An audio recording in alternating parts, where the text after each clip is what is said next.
Hello everyone, welcome you all in GDC nursing students. Class 100 challenge की जो series है north set 8 examination जो कि अप्रैल 12 को होने वाला है, उसी सीरीज में आज हम लोग क्लास नंबर 11 में फार्माकोलॉजी सब्जेक्ट के एड्रीनर्जिक ड्रग, जिसको हम सिंपैथोमाइमेटिक ड्रग के नाम से जानते हैं, उसी टॉपिक के इंपॉर्टेंट 25 क्वेश्चन को हम लोग क्या करने वाले हैं, सॉल्व करने वाले हैं।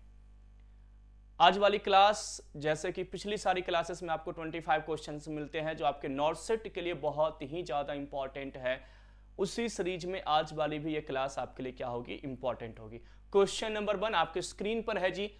अ beta 1 selective blocker used in hypertension and heart failure. Beta 1 selective यानी जो बीटा 1 रिसेप्टर पर क्या करे, सेलेक्टिवली एक्ट करें।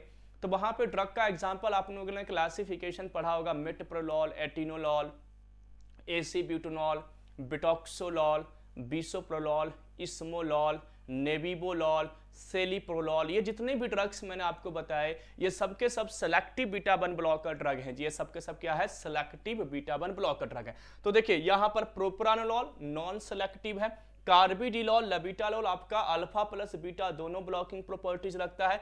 एटिनोलॉल यहाँ पर क्या है जी, बीटा 1 सेलेक्टिव है, और यहाँ पर सेलेक्टिव आपसे पूछा गया था, that's why option B students यहाँ पर क्या हो जाएगा, करेक्ट हो जाएगा। तो मैंने जो आपको एग्जांपल बताया कि मेटप्रोलॉल, एटिनोलॉल, एसीब्यूटेनॉल, बिटॉक्सोलॉल, बिसोप्रोलॉल, इस्मोलॉल, सेलिप्रोलॉल, ये सब के सब बीटा 1 सेलेक्टिव ब्लॉकर ड्रग हैं। Which class of drug is used in heart failure primarily to reduce fluid overload, thus reducing pulmonary edema? अब देखिए, फ्लूइड का जब रिटेंशन हो जाता है तो क्या होता है जी, एडिमा हो जाता है। पल्मोनरी एडिमा यानी जो आपका रेस्पिरेटरी ट्रैक्ट है वहां पर एडिमा होना। तो इनमें से कौन से ड्रग है जो पल्मोनरी एडिमा को दूर कर सकते हैं? तो यहां पर आपका आंसर होगा डायरेटिक्स। फ्लूइड को जो बाहर करेगा, फ्लूइड का रिटेंशन हुआ यानी जो वाटर ड्रॉपलेट्स है वो इकट्ठा हो गया, जिस कारण से एडिमा हुई। तो जब वाटर बॉडी से बाहर जाएगा तो एडिमा क्या हो जाएगा, ठीक हो जाएगा। और वाटर बॉडी से कैसे बाहर होगा, तो यूरिन के फॉर्म में। और यूरिन को बाहर करने के लिए कौन सा ड्रग रिस्पॉन्सिबल होता है, डायूरेटिक्स।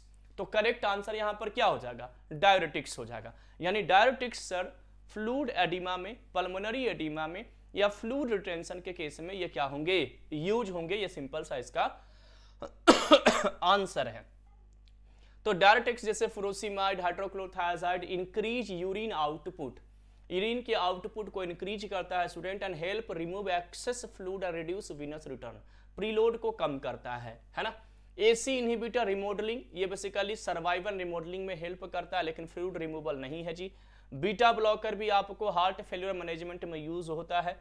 स्टैटिन तो सर ये आपका क्या है जी, कोलेस्ट्रॉल को क्या करता है, कंट्रोल करता है, ये फ्लूइड रिटेंशन में हेल्प नहीं करता है। Next question, the phosphodiesterase 3 inhibitor used intravenously for acute heart failure. IV route से दिया जाता है फॉस्फोडाइस्ट्रेज एंजाइम इनहिबिटर ड्रग, आपसे पूछा गया है, ठीक है ना, कंजस्टिव हार्ट फेल्यूर में। तो डोब्यूटामीन आपका क्या है जी, आयोनोडायलेटर ड्रग है। डिजॉक्सिन आयोनोडायलेटर ड्रग है।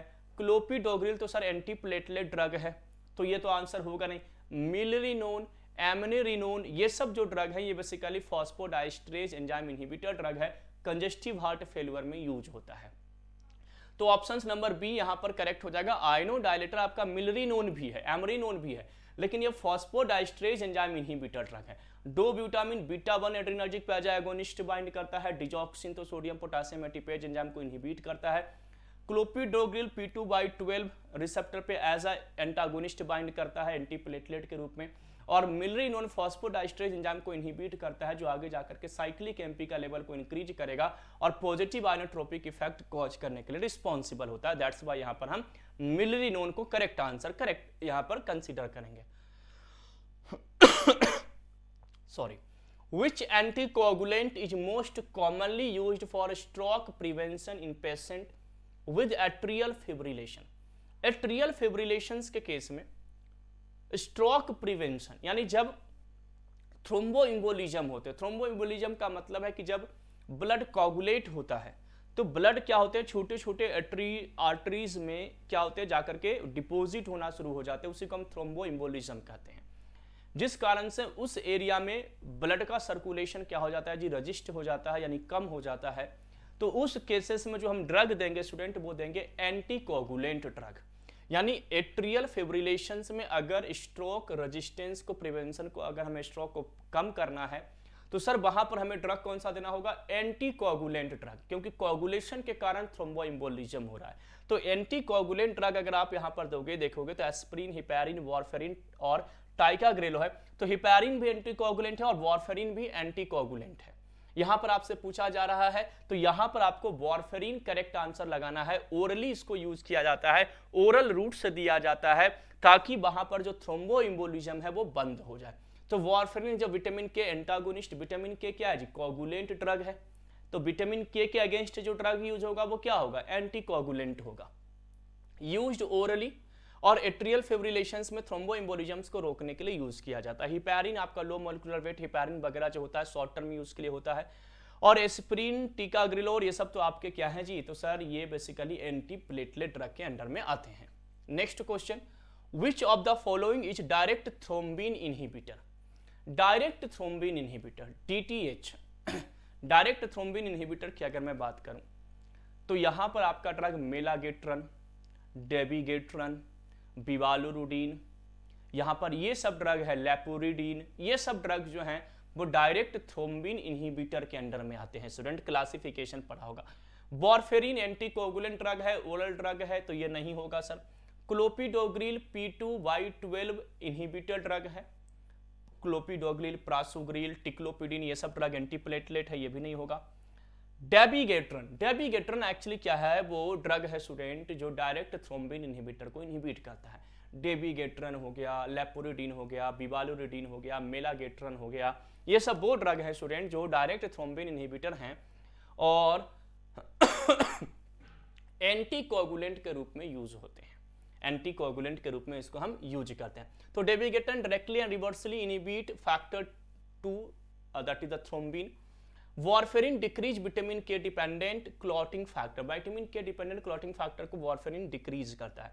Clopidogrel is an antiplatelet, P212 receptor inhibitor, ये सब पॉइंट्स आपको याद रखने हैं। Next, which of the following is a potassium sparing diuretics that antagonize aldosterone receptor.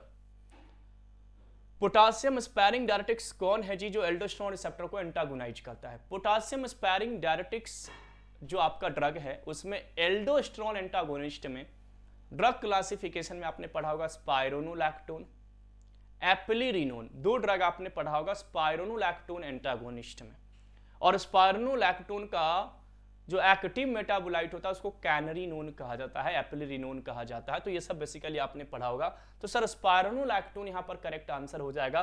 Spironolactone आपका क्या है जी, एंटागोनिस्ट है। स्पाइरोनोलैक्टोन जो आपका एल्डोस्टेरोन एंटागोनिस्ट है। फुरोसिमाइड हाई सेलिंग डायरेटिक्स है, ये आपका थायाजाइड डायरेटिक्स है। मैनिटोल आपका ऑस्मो रेगुलेशन डायरेटिक्स है और ये आपका एल्डोस्टेरोन एंटागोनिस्ट है। तो यहां पर ये सारे पॉइंट्स दिए गए हैं। Which drug is an antiplatelet that irreversibly inhibit the P2Y12 receptor on platelets? क्या करें, इनमें से कौन से ऐसे ड्रग हैं, एंटीप्लेटलेट्स ड्रग हैं बेसिकली जो P2 और Y12 रिसेप्टर को इनहिबिट करता है। तो प्रासुग्रिल, टिक्लोपिडिन, क्लोपिडोग्रिल ये सब वो ड्रग हैं स्टूडेंट जो P2Y12 रिसेप्टर को एंटागोनाइज करते हैं। एस्प्रिन क्या है, थ्रोम्बोक्सिन इनहिबिटर ड्रग है। हिपैरिन, वारफेरिन एंटीकोगुलेंट ड्रग है। क्लोपिडोग्रिल एंटीप्लेटलेट ड्रग है, P2Y12 रिसेप्टर को इनहिबिट करता है। करेक्ट आंसर आपका ऑप्शन नंबर बी हो जाएगा। क्लोपिडोग्रिल के अलावा प्रासुग्रिल भी है, टिक्लोपिडिन भी है, ये सब भी आपको यहां पर देखने को मिलता है student. A drug that inhibit HMG coenzyme A reductase to lower low density lipoprotein cholesterol is। HMG coenzyme A reductase enzyme inhibitor drug कौन सा है। लो डेंसिटी लिपोप्रोटीन कोलेस्ट्रॉल को ये क्या करता है, इनहिबिट करता है। तो बेसिकली एटोरबास्टेटिन, प्रवास्टिन, रोजुबास्टिन ये सब जो ड्रग होते हैं ये सब क्या है जी, HMG कोएंजाइम रिडक्टेज है जो लो डेंसिटी लिपोप्रोटीन के लेवल को कम करता है, बैड कोलेस्ट्रॉल के लेवल को कम करता है। एंटी हाइपरलिपिडेमिक ड्रग के रूप में हम इसको पढ़ते हैं या तो इसको हम हाइपोलिपिडेमिक एजेंट के रूप में जानते हैं। तो एटोरबास्टेटिन यहां पर करेक्ट आंसर हो जाएगा। HMG coenzyme reductase enzyme inhibitor drug है जी। तो स्टैटिन जैसे टोरवास्टेटिन, रोजुवास्टिन, प्रावास्टिन, लोवास्टिन, ठीक है, ये सब के सब क्या हैं आपके HMG कोएंजाइम रिडक्टेज हैं। एजिटिमिब जो आपका ड्रग है जी ये कोलेस्ट्रॉल के एब्जॉर्प्शन को इनहिबिट करता है। फिनोफिब्रेट आपका बेसिकली PPAR अल्फा को एक्टिवेट करता है, और niacin basically hepatic triglyceride synthesis को क्या करता है, कम करता है, इनहिबिट करता है। ये पॉइंट याद रखिएगा। Which vasodilator is used intravenously in hypertensive emergency because it has a very rapid onset and short duration of action। Vasodilator यानी जो ब्लड वेसल्स को डायलेट करे। ब्लड प्रेशर जब किसी इंसान का हाई होता है, इमरजेंसी में अगर उसको बीपी को लो करना तो ब्लड वेसल्स को डायलेट कर दीजिए। जब ब्लड वेसल्स चौड़े हो जाएगा तो ब्लड प्रेशर ऑटोमेटिक रिड्यूस हो जाएगा। और वेसोडाइलेटर में यहाँ पर जो नाइट्रोप्रोसाइड ड्रग है स्टूडेंट, नाइट्रोप्रोसाइड जो ड्रग होते हैं ये क्या है जी, इमरजेंसी में यूज होते हैं, और ये बेसिकली आपके ब्लड वेसल्स को डायलेट करते हैं। तो नाइट्रोप्रोसाइड याद रखिएगा। Drug classification, anti hypertensive drug classification से क्वेश्चन है, क्लियर। तो इस पॉइंट को आपको याद रखना है। A drug used in stable angina that reduce myocardial oxygen demand.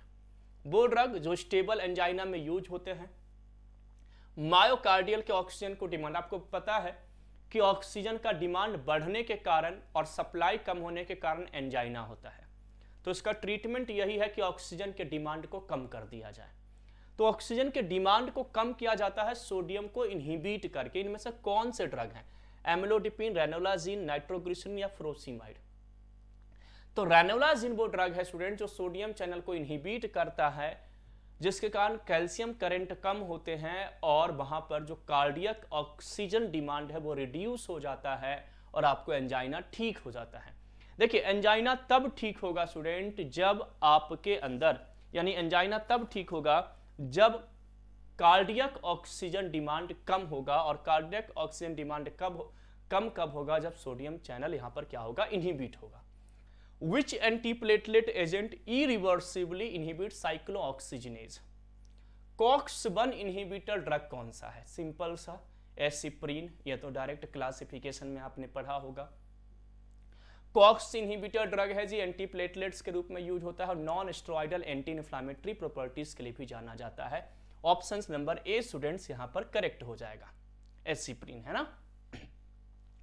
A common short-acting nitrate used sublingually to relieve acute angina by reducing preload।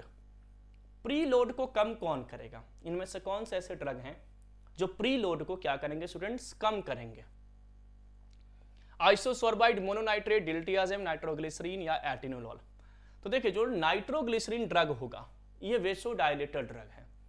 ये बेसिकली क्या करेगा, एंजाइना को कम करेगा, प्रीलोड को कम करेगा, ब्लड वेसल्स को डायलेट करके। प्रीलोड कम कब होगा, जब आपके जो वीन्स हैं वो क्या होंगे, डायलेट होंगे। ये सब मैं थ्योरी में आपको पढ़ाऊंगा इन सारी चीजों को। फिलहाल मैं ऑब्जेक्टिव क्वेश्चन आपको सॉल्व करवा रहा हूं आपके नॉर्सेट एग्जामिनेशंस के लिए। जब थियरी क्लासेस अपनी स्टार्ट होगी तो ये सारी चीजें मैं आपको क्या करूंगा जी, प्रोवाइड करूंगा। तो नाइट्रोग्लिसरीन यहां पर करेक्ट आंसर हो जाएगा, ठीक है। A beta one adrenergic agonist used intravenously in acute heart failure to increase cardiac contractility. Cardiac contractility को इंक्रीज किया जाता है। तो बीटा-1 एड्रेनर्जिक एगोनिस्ट बताइए जो आईवी रूट से दिया जाता है हार्ट फेलियर में कार्डियक कॉन्ट्रैक्टिलिटी को, यानी फोर्स ऑफ कॉन्ट्रैक्शन को इंक्रीज करने के लिए। बीटा-1 एड्रेनर्जिक की अगर बात करोगे तो सर डोब्यूटामीन जो आपका ड्रग है ये बेसिकली बीटा-1 एगोनिस्ट है। आपने एक क्वेश्चन हम लोगों ने सॉल्व भी किया था कि डोब्यूटामीन क्या है, आपका बीटा-1 एगोनिस्ट ड्रग है, आइनोडाइलेटर है, और ये बेसिकली आपके कंजेस्टिव हार्ट फेलियर में यूज होते हैं। Which class 3 anti arrhythmic drug. अब एंटी एरिथमिक ड्रग में आपने क्लास 1, क्लास 2, क्लास 3, क्लास 4 पढ़ा होगा। क्लास 1 को सोडियम चैनल ब्लॉकर कहा जाता है, क्लास 2 बीटा ब्लॉकर होते हैं, क्लास 3 पोटासियम चैनल ब्लॉकर होता है, और क्लास 4 आपने पढ़ा होगा कि सर हमारा कौन सा होता है, कैल्शियम चैनल ब्लॉकर। तो इनमें से पूछा जा रहा है कि क्लास 3 एंटी एरिथमिक ड्रग में क्यूटी इंटरवल यानी टॉर्सेड डी पॉइंट कॉज करने के लिए कौन रिस्पॉन्सिबल है? एम्यूडेरोन, लिडोकेन, फ्लेकेनाइड या एडेनोसिन? तो क्लास 3 मतलब सर आपका कौन सा है? पोटासियम चैनल ब्लॉकर है। और पोटासियम चैनल ब्लॉकर में आपका एम्यूडेरोन, ड्रोनिडेरोन, डोफेटिलाइड, आइबुटिलाइड, ये ड्रग्स जो होते हैं वो पोटासियम चैनल ब्लॉकर होते हैं। तो एम्यूडेरोन हो गया, ड्रोनिडेरोन हो गया, डोफेटिलाइड, आइबुटिलाइड, सोटालॉल के पास भी प्रॉपर्टीज होता है, आपने पढ़ा होगा ड्रग रिलेटेड पॉइंट में। तो एम्यूडेरोन स्टूडेंट्स यहां पर क्या हो जाएगा? करेक्ट हो जाएगा। The glycopeptide 2B3A receptor inhibitor used during percutaneous coronary intervention prevent platelet aggregation. Anti platelet drug है जी। ग्लाइकोपेप्टाइड 2B3A इनहिबिटर जो ड्रग होता है वो एंटी प्लेटलेट ड्रग की क्लासिफिकेशन में आता है। Abciximab, clopidogrel, warfarin, epoprostenol. Warfarin anticoagulant है, क्लोपिडोग्रिल एंटीप्लेटलेट है, लेकिन P2x12 इनहिबिटर ड्रग है। एफसिक्सिमैब वो ड्रग है जो glycopeptide 2B and 3A receptor को एंटागोनाइज करता है, इनहिबिट करता है। ऑप्शन से ए स्टूडेंट्स यहां पर आपका करेक्ट हो जाएगा, ठीक है ना। एफसिक्सिमैब यहां पर आपका करेक्ट आंसर होगा, ठीक है। An intravenous P2y12 inhibitor indicated during percutaneous coronary intervention. अब इस बार P2x12 इनहिबिटर पूछा गया। यहां पर आपका प्रासुग्रिल, टिक्लोपेडिन और क्लोपिडोग्रिल यही आपका ड्रग है। तो यहां पर अगर देखा जाए उन तीनों ऑप्शंस में कोई ड्रग नहीं दिया गया है। चौथा ड्रग यहां पर दिया गया है जी कैंग्रीलॉर। कैंग्रीलॉर भी बेसिकली P2x12 इनहिबिटर ड्रग है। इसके अलावा प्रासुग्रिल, टिक्लोपिडिन और क्लोपिडोग्रिल ये भी आपके स्टूडेंट्स क्या हैं? तो ये भी आपके P2x12 इनहिबिटर के अंडर में ही कंसीडर किए जाते हैं। Next question, which anticoagulant is direct factor 10? Direct factor 10 inhibitor drug, anticoagulant drug की बात कर रहा है, ओरल एंटीकोगुलेंट ड्रग है और फैक्टर 10 जो कि क्लॉटिंग फैक्टर है उसको इनहिबिट करता है, रिवारोक्साबैन। डायरेक्ट याद रखिए, ड्रग की क्लासिफिकेशन से क्वेश्चन है और फार्माकोलॉजी में क्लासिफिकेशन बहुत इंपॉर्टेंट होता है स्टूडेंट। तो रिवारोक्साबैन यहां पर क्या हो जाएगा? करेक्ट आंसर हो जाएगा ऑप्शन नंबर ए, ठीक है। A non-dihydropyridine calcium channel blocker commonly used for the rate control in atrial fibrillation by blocking AV nodal conduction. Calcium channel blocker dihydropyridine derivative कौन सा है? Amlodipine, nifedipine, diltiazem, minoxidil. Minoxidil तो आपका क्या है जी? Vasodilator drug है, तो minoxidil तो नहीं होगा। डिल्टियाजेम, निफेडिपिन और एम्लोडिपिन ये तीन आपके कैल्शियम चैनल ब्लॉकर है, ठीक है, समझ में आ गया। तो यहां पर आपका जो करेक्ट आंसर होगा वो होगा डिल्टियाजेम डाइहाइड्रोपायरिडीन डेरिवेटिव, नॉन डाइहाइड्रोपायरिडीन डेरिवेटिव से है। आपका जो डिल्टियाजेम है ये बेंजोडायजेपिन डेरिवेटिव्स है। एम्लोडिपिन, निफेडिपिन आपका डाइहाइड्रोपायरिडीन डेरिवेटिव्स है, जबकि डिल्टियाजेम बेंजोडायजेपिन डेरिवेटिव, बेंजो इमिडाजोल डेरिवेटिव्स, ऐसा कुछ बेंज करके यहां पर आपको डेरिवेटिव्स मिलेगा। ऑप्शन नंबर सी करेक्ट हो जाएगा जी। डिल्टियाजेम डाइहाइड्रोपायरिडीन डेरिवेटिव्स आपका है जी, ठीक है ना, याद रखिएगा कैल्शियम चैनल ब्लॉकर के अंडर में आता है। Which arteriolar vasodilator is known to cause reflex tachycardia? Vasodilator drug है, यानी पहले बीपी को लो करेगा, उसके बाद में हार्ट रेट को इंक्रीज करेगा, टेकिकार्डिया कॉज करेगा। And used in hypertensive emergency, pregnancy induced hypertension में ड्रग यूज होता है। वो ड्रग का नाम क्या है? याद रखिएगा हाइड्रेलाजिन, वेसोडाइलेटर ड्रग है। ये बेसिकली हाइपरटेंशन को कम करता है, प्रेगनेंसी वगैरह में भी इसको यूज किया जाता है। लेकिन इसका ड्रॉबैक ये है स्टूडेंट, एडवर्स इफेक्ट इसका ये है स्टूडेंट्स कि बीपी पहले लो करता है, उसके बाद रिफ्लैक्स टेकिकार्डिया यानी हार्ट रेट को देन इंक्रीज करने के लिए रिस्पॉन्सिबल है। ऑप्शन नंबर ए स्टूडेंट्स यहां पर क्या हो जाएगा? करेक्ट हो जाएगा।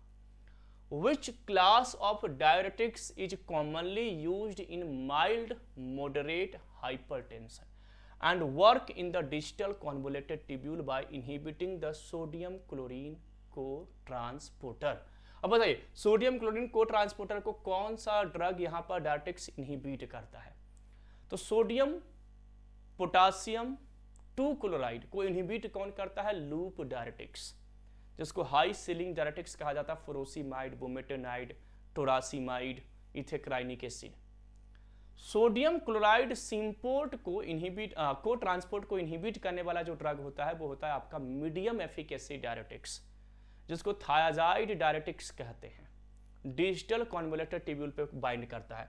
तो सर जो थायाजाइड डायरेटिक्स होगा ये बेसिकली आपका सोडियम क्लोराइड को ट्रांसपोर्ट को इनहिबिट करेगा, या सिम्पोर्ट भी कहते हैं, सोडियम क्लोराइड सिम्पोर्ट को इनहिबिट करेगा। जबकि लूप डायरेटिक्स जो होता है वो सोडियम पोटासियम 2 क्लोराइड को ट्रांसपोर्ट को इनहिबिट करेगा। पोटासियम स्पैरिंग डायरेटिक्स एल्डोस्टेरोन को एंटागोनाइज करता है, और ऑस्मोटिक डायरेटिक्स में मैनिटोल ड्रग है ही जी। तो ऑप्शन बी स्टूडेंट्स यहां पर करेक्ट हो जाएगा। Next question, cardiac glycoside that is the digoxin primarily exert their positive inotropic. Positive inotropic का मतलब होता है फोर्स ऑफ कॉन्ट्रैक्शन का इंक्रीज होना, यानी कार्डियक कॉन्ट्रैक्शन का इंक्रीज होना। कंजेस्टिव हार्ट फेलियर में ड्रग क्या होता है स्टूडेंट, यूज होता है, ठीक है ना। और ये बेसिकली क्या होता है, पॉजिटिव आइनोट्रोपिक इफेक्ट कॉज करता है digoxin sodium potassium ATPase channel को इनहिबिट करके। तो sir sodium potassium ATPase channel को ये इनहिबिट करता है, तब जाकर के पॉजिटिव आइनोट्रोपिक यानी फोर्स ऑफ कॉन्ट्रैक्शन हार्ट में इंक्रीज होता है। फोर्सफुल कॉन्ट्रैक्शन होने के कारण जो भी एक्यूमुलेशन होता है ब्लड का वो कार्डियक चैम्बर से बाहर जाता है और आपका हार्ट फेलियर कंडीशंस ठीक हो जाता है जी। ये सिंपल सा यहां पर पॉइंट दिया गया है। From which plant is digoxin famously extracted. किस प्लांट से डिजॉक्सिन जो है वो एक्सट्रैक्ट किया जाता है। तो डिजॉक्सिन जो है वो बेसिकली डिजिटैलिस प्लांट से लिया जाता है, और डिजिटैलिस में डिजिटैलिस पर्पूरिया नॉर्मली और डिजिटैलिस लैनेटा। डिजिटैलिस लैनेटा कमर्शियल सोर्स है, याद रखिएगा, यानी जो कमर्शियल यानी जो मार्केट में जो सोर्स है डिजॉक्सिन का वो क्या है जी, लैनेटा है। अब यहां पर डिजिटैलिस लैनेटा नहीं दिया है, डिजिटैलिस पर्पूरिया दिया है, तो करेक्ट आंसर आपका पर्पूरिया हो जाएगा। डिजिटैलिस पर्पूरिया से भी इसको ऑब्टेन किया जाता है और लैनेटा से भी ऑब्टेन किया जाता है। ऑप्शन नंबर सी स्टूडेंट्स यहां पर याद रखिएगा। तो digitalis purpurea common foxglove है, डिजिटैलिस लैनेटा आपका क्लासिकल सोर्स है, कमर्शियल सोर्स है, ठीक है। A major adverse effect seen in digoxin, अगर डिजॉक्सिन का ओवरडोज हो जाए, अगर कोई पेशेंट को बहुत ज्यादा डिजॉक्सिन मिल जाए तो क्या एडवर्स इफेक्ट मिलेगा। थायराइड स्टॉर्म होगा, मैलिग्नेंट हाइपरथेर्मिया होगा, पोटेंशियली फिटल कार्डियक एरिथमिया होगा, या हाइपरग्लाइसीमिया होगा। तो sir potentially fatal cardiac arrhythmia होगा, पेशेंट की जान जा सकती है, पेशेंट की डेथ हो सकती है अगर डिजॉक्सिन का ओवरडोज हो जाए। डिजॉक्सिन अगर किसी को ज्यादा दे दिया जाए उस कंडीशन में ये लाइफ थ्रेटनिंग एरिथमिया कॉज करेगा। यानी लाइफ थ्रेटनिंग एरिथमिया का मतलब है स्टूडेंट डेथ हो सकता है पेशेंट का, इस पॉइंट को याद रखिएगा। Angiotensin 2 receptor blocker typically end with which suffix. Angiotensin receptor blocker, angiotensin 2 receptor blocker, irbesartan, candesartan, telmisartan, valsartan, losartan, ये जो साल्टन वाले ड्रग होते हैं ना, ये सबके सब क्या हैं जी, एंजियोटेंसिन 2 रिसेप्टर एंटागोनिस्ट हैं। तो जितने भी साल्टन वाले ड्रग हैं, देखिए ओलोल किसका है, बीटा ब्लॉकर, प्रोप्रानोलॉल, एटिनोलॉल, एसिबिटोनॉल, मेटप्रोलॉल, लिबोविनोलॉल, आपका कार्डियोलॉल, लॉल सब आपके एड्रीनर्जिक एंटागोनिस्ट हैं। प्रिल जो होता है वो आपका एसी इनहिबिटर होता है, जैसा कैपेटोप्रिल, पेरिंडोप्रिल, फॉसिनोप्रिल, इनेलाप्रिल, रैमीप्रिल, ये प्रिल वाला जो होता है एसी इनहिबिटर ड्रग होता है। साल्टन जैसा कि मैंने बताया, कैंडी साल्टन, एर्बिसाल्टन, टेलमिसाल्टन, लोसाल्टन, वेलसाल्टन, ये सब के सब क्या है, एंजियोटेंसिन 2 रिसेप्टर ब्लॉकर है। डिपीन बेसिकली एमिलोडिपीन, ये कैल्शियम चैनल ब्लॉकर ड्रग है। तो ऑप्शन सी यहां पर स्टूडेंट करेक्ट हो जाएगा कि sir angiotensin 2 receptor blocker drug में साल्टन वर्ड लगा रहता है, बाकी सब दिया गया आपका, ठीक है। Next and last question, Which hypertensive drug is selective alpha 1 adrenergic receptor blocker? Alpha 1 blocker drug कौन सा है जी, प्राजोसिन, ट्रीमेजोसिन, टेराजोसिन, एल्फोजोसिन, सिल्डोसिन, डोक्साजोसिन, टैमसुलोसिन, ये सब क्या है, अल्फा 1 ब्लॉकर ड्रग है। और इनके पास एंटी हाइपरटेंसिव प्रॉपर्टीज होता है, यानी हाई ब्लड प्रेशर को ठीक करते हैं। तो सर यहाँ पर करेक्ट आंसर आपका क्या हो जाएगा, डॉक्साजोसिन। मेटप्रोलॉल आपका क्या है जी, बीटा 1 ब्लॉकर ड्रग है। एम्लोडिपिन आपका कैल्शियम चैनल ब्लॉकर है। इनेलाप्रिल आपका एसीई इनहिबिटर ड्रग है। तो करेक्ट आंसर क्या हो जाएगा, डॉक्साजोसिन। ये आपका क्या है जी, तो सर ये आपका अल्फा 1 ब्लॉकर ड्रग है। और अभी मैंने आपको एग्जांपल्स भी यहाँ पर क्या किया स्टूडेंट्स, क्लियर किया। तो टोटल 25 क्वेश्चन जो आपके फार्माकोलॉजी टॉपिक्स थे, जो नॉर्सेट 8 एग्जामिनेशंस के लिए स्टूडेंट्स इंपॉर्टेंट हो सकते हैं, उसको मैंने आज वाली क्लास में सॉल्व करवाया। हर दिन आपको मैं बता दूं कि हर दिन इसी जीडीसी नर्सिंग यूट्यूब चैनल पे फ्री ऑफ कॉस्ट में आपको नॉर्सेट 8 एग्जामिनेशन जो कि अप्रैल मंथ में 12 अप्रैल को होना है, उसके लिए हमारी एक्सपर्टीज फैकल्टीज के द्वारा, टीम के द्वारा अलग अलग सब्जेक्ट के इंपॉर्टेंट 25 क्वेश्चन सॉल्व कराए जाते हैं। ये क्लास 100 चैलेंज सीरीज खासतौर से नॉर्सेट स्टूडेंट्स के लिए लाया गया है जो नॉर्सेट की प्रिपरेशंस कर रहे हैं। आप हमारे चैनल से ऐसे ही जुड़े रहिए, बने रहिए, अपने कलीग्स, अपने जूनियर, अपने सीनियर से इसको शेयर कीजिए और जो भी क्वेश्चंस हम लोग यहाँ पर सॉल्व करवाते हैं वो उसको सॉल्व कीजिए। डेफिनेटली आप एक दिन, यानी जो नॉर्सेट 8 एग्जामिनेशंस है उसमें आपको यहाँ से क्वेश्चंस मिलेंगे, इन टॉपिक्स से आपको क्वेश्चंस मिलेंगे और आई एम श्योर आपको वो क्वेश्चन सॉल्व हो जाएंगे। तो मिलते हैं स्टूडेंट्स अगली सीरीज में अगले टॉपिक्स के साथ। Thank you everyone for watching GDC and supporting GDC. Thank you, have a nice day.